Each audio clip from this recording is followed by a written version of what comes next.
Warga desa adat Tauka Desa Tieng Tali Kecamatan Abang Karangasem geger oleh temuan gundukan tanah di area kuburan desa setempat. Warga curiga lantaran gundukan tanah itu seperti makam jasad bayi yang baru dikubur. Padahal tak ada satupun warga mengubur jenazah di tempat tersebut belakangan ini. Kecurigaan warga terungkap setelah unit Inafis Satreskrim Polres Karangasem datang ke lokasi Selasa 12 Oktober. Atas laporan dan persetujuan pihak desa adat, kuburan itu pun dibongkar sekira pukul 20. Warga desa sontak kaget mengetahui bahwa dalam gundukan itu terkubur jasad bayi laki-laki.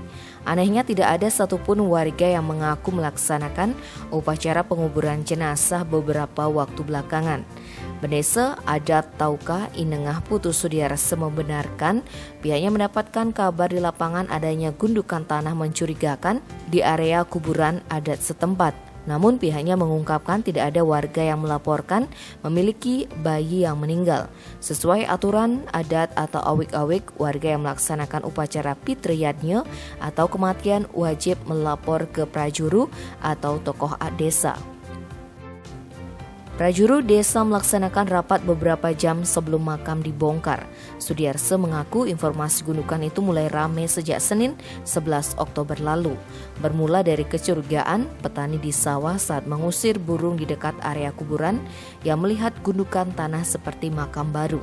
Kapolres Karangasem AKBP Riko Ana Agung Taruna menegaskan pihaknya masih menyelidiki kasus tersebut. Dia berharap kasus itu segera terungkap siapa pelaku yang mengubur jasad bayi laki-laki itu. Tim Bali Express melaporkan.